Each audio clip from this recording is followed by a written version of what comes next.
Hi guys, welcome to honey vlogs. నేనైతే ఇప్పుడు మా అమ్మమ్మ వాళ్ళ ఇంటికైతే వచ్చేసాను పాలు పొంగులు జరుపుకోవడానికి. ఇది సూర్యదేవుడికి సంబంధించిన పూజ అంట.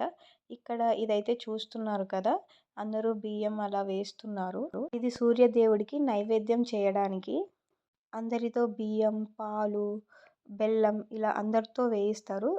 తీపన్నం అయితే చేస్తారు, ఐ మీన్ బెల్లం అన్నం. మోస్ట్లీ ఫ్యామిలీ మెంబర్స్ అందరితో వేయిస్తారు అండ్ రిలేటివ్స్ అందరినీ కూడా పిలుస్తారు. ఈ పూజ కొన్ని ఏళ్ళ నుంచి చేస్తున్నారంట. మా తాతగారు అయితే చెప్పారు, అరౌండ్ 1976 నుంచి మేము ఈ పూజ చేస్తూనే ఉన్నారంట. అండ్ ఫ్యూచర్ జనరేషన్ వాళ్ళు కూడా దీన్ని పాటించాలని కూడా వాళ్ళు చెప్తూ ఉంటారు. నాకు చాలా బాగా గుర్తు, మేము చిన్నప్పుడు కూడా ఎవ్రీ ఇయర్ ఇలా వెళ్తూ ఉండేవాళ్ళము పాలు పొంగులు చేసుకోవడానికి. ఇదే ఫస్ట్ టైం నేను ఇలా రికార్డ్ చేయడం మొత్తం. బట్ రికార్డ్ చేసేటప్పుడు చాలా వేడిగా ఉంటుంది ఇక్కడ చేసేటప్పుడు. అండ్ చాలా ఎండ కూడా ఉంటుంది కదా. ఇలా ఉంటే ఇక్కడికి వచ్చిన రిలేటివ్స్ అంతా అప్పుడే ముచ్చట్లయితే స్టార్ట్ చేసేసారు, మాటల్లో పడ్డారు. సో ఇలా జరుగుతూ ఉంది డిస్కషన్స్ అంతా, ఏంటి ఇలా అని.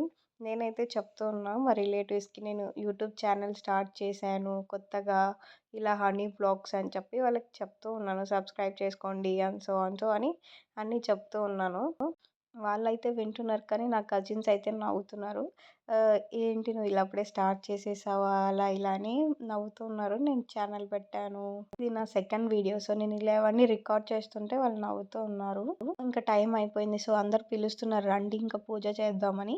సో ఇంకా పూజ అయితే స్టార్ట్ చేశారు. నైవేద్యం అయితే అయిపోయింది. మేమైతే తీపన్నం లేదంటే బెల్లం అన్నం అని అంటాం ఇక్కడ.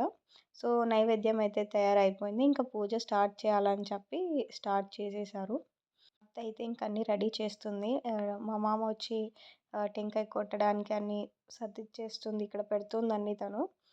ఇలా దేవునికి ముక్కుని ఇక్కడ టెంకాయ అయితే కొడతాము. సో అందరూ తీసుకొని వస్తారు దేవునికి ముక్కోవడానికి. లైక్ టెంకాయ ఆకులు, పూలు అన్నీ తీసుకొని వస్తారు ఎవరైతే టెంకాయ కొట్టాలనుకుంటారో. ఫస్ట్ అయితే మా మామతోనే స్టార్ట్ చేయించాం అండ్ నెక్స్ట్ మా మమ్మీ అయితే కొట్టింది. టెంకాయ తీసుకొని వచ్చింది మా మమ్మీ కూడా. సో నేనైతే ఇంకా ఇవన్నీ రికార్డ్ చేయడంలోనే బిజీగా ఉన్నాను. సో రికార్డింగ్స్ అన్నీ పెట్టుకోవాలని. పూజ అంతా అయిపోయినాక కంకణాలు కట్టుకుంటారు అందరూ. సో మా మమ్మీ వాళ్ళు అవన్నీ అరేంజ్ చేస్తున్నారు కంకణాలు కట్టుకోవడానికి. పూజకు వెళ్ళినాక అది మంచి జరుగుతుంది అని చెప్పి ఇలా కంకణం కడతారు అందరికీ. వాళ్ళ ఫ్యామిలీ మెంబర్స్ అంతా కట్టుకుంటారు. మా కజిన్ అయితే ఇంకా ఖచ్చితంగా తనకి రోజే ఉండాలని మెన్షన్ చేసి మరీ కట్టించుకుంటుంది. సో ఇలా వాళ్ళకి ఇంకా మ్యారేజ్ అయింది. సో ఖచ్చితంగా రోజే ఉండాలని చెప్పి మరి తీయించుకుంది. ఐ మీన్ కంకణంకి రోజుతోనే కట్టించుకుంది రెండు. ఫ్యామిలీ మెంబర్స్ అందరూ కూడా అవి కంకణాలు అయితే కట్టుకుంటారు ఖచ్చితంగా, ఈ పూజకు అటెండ్ అయిన వాళ్ళంతా. ఇలా నేను అందరివి రికార్డ్ అయితే చేస్తున్నా, బట్ కానీ నేను కట్టుకుందామని మా మమ్మీని అయితే వెతుకుతున్నాను. బట్ మా మమ్మీ చాలా బిజీగా ఉందేమో అనుకున్నా. సో అందుకని ఇంకా మా అత్తనైతే పిలిచి మా అత్తతోనే కట్టించుకుందామని ఇంకా తనతోనే కట్టించుకుంటున్నాను. సో నేను తనకిచ్చి ఇది నాకు కట్టు, మా మమ్మీ ఎక్కడుందో కనిపించట్లేదని నేను వెతుకుతున్నాను. సో నేను ఇలా మా అత్తతో కట్టించేసుకొని మా మమ్మీ ఎక్కడైనా ఉందేమో అని చూడడానికి వెళ్ళినప్పుడు నాకు ఇలా కనిపించారు. మా మమ్మీ అండ్ మా పిన్ని అయితే బిజీగా ఏవేవో అన్నీ ముచ్చట్లన్నీ వేసుకుంటున్నారు. నేను ఇంకా ఏదైనా బిజీ వర్క్లో ఉన్నారేమో అనుకుంటే హాయిగా కూర్చొని మాట్లాడుకుంటూ ఉన్నారు. అతను నాకు ఇవన్నీ ఎక్స్ప్లెయిన్ చేశారు, ఈ పూజ ఎందుకు జరుగుతుంది ఏంటి అని. మా తాత గవర్నమెంట్ టీచర్, సో తనకి కంప్లీట్ ఇన్ఫర్మేషన్ అయితే ఉంటుంది తన దగ్గర ఎప్పుడు. అయిపోయినాక భోజనాలన్నీ చేసిన తర్వాత కొద్దిసేపు ఆడుకుందామని మేమంతా అనుకున్నాము.